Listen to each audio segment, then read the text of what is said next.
తర్వాత సాయిబాబా మహమ్మదీయుడని హిందువుల్ని పాడు చేస్తున్నాడనే దురభిప్రాయాన్ని ఆ యజమానికి ఉండే అంతకుముందు.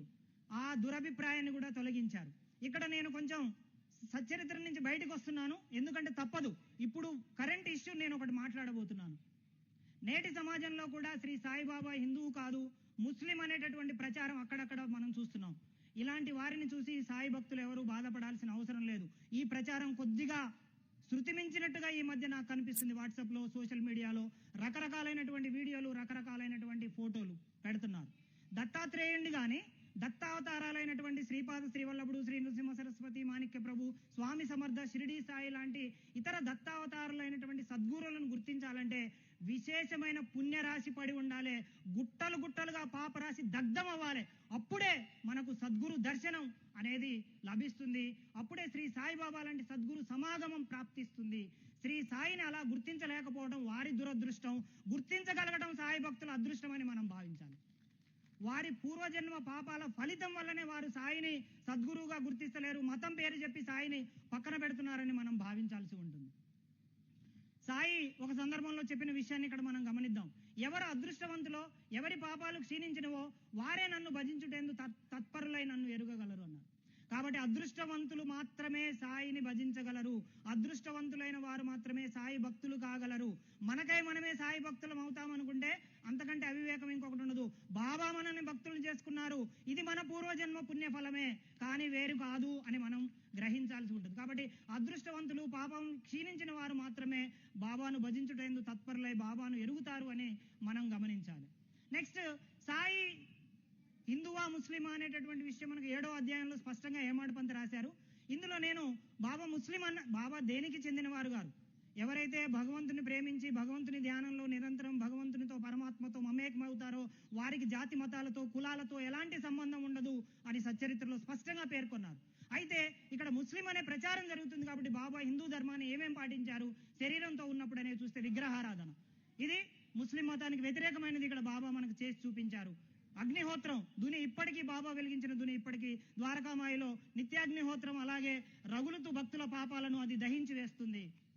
ఆ తర్వాత భజన కూడా అది హిందూ సాంప్రదాయంలో ఉన్నది, అది బాబా పాటించారు.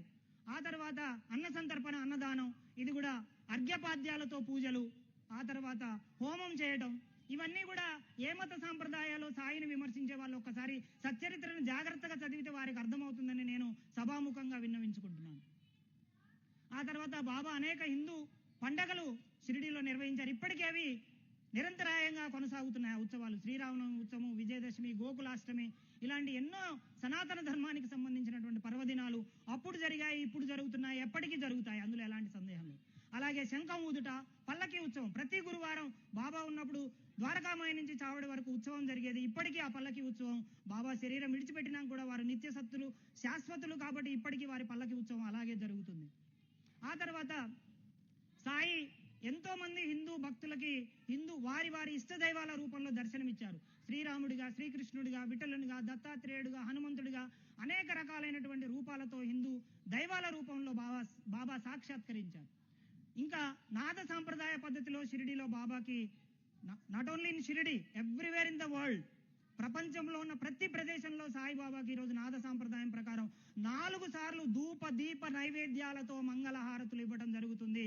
మిగతా మందిరాల్లో మనకు 1 నైవేద్యం, 2 నైవేద్యాలు ఉంటాయి. అంటే నేను ఇక్కడ వేటిని తక్కువ చేస్తున్నానని దాన్ని వేరే రకంగా భావించకండి. నాద సాంప్రదాయ పద్ధతిలో సనాతన ధర్మాన్ని పరిరక్షించేటటువంటి ఉద్దేశంతో 4 సార్లు ధూపదీప నైవేద్యాలతో బాబా మందిరంలో హారతులు జరుగుతున్నాయి. కాబట్టి బాబా సనాతన ధర్మాన్ని నిలబెట్టేటటువంటి మహోన్నతుడిగా మనం భావించాలి. సాయిరామ్. ఇక్కడ సాయి మసీదును గుడిగా మార్చారు, గుడిని మసీదుగా మార్చలేదు, ఇది కూడా మనం గమనించాలి.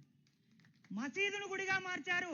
ఇప్పుడు ఆలోచించండి, బాబా ముస్లిం అనేవాళ్ళు ఒక్కసారి ఆత్మ పరిశీలన చేసుకోండి. బాబాకు మతాన్ని అంటించవద్దు మనం.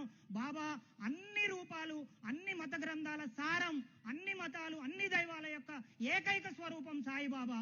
ఈ సత్యాన్ని గ్రహించాలి. అయితే ఇక్కడ సాయి భక్తులుగా మనం చేయవలసింది ఏంటంటే, ఈ వాట్సాప్ మెసేజ్లకు, ఈ యూట్యూబ్ వీడియోలకు కౌంటర్లు మనం మొదలు పెట్టాలి.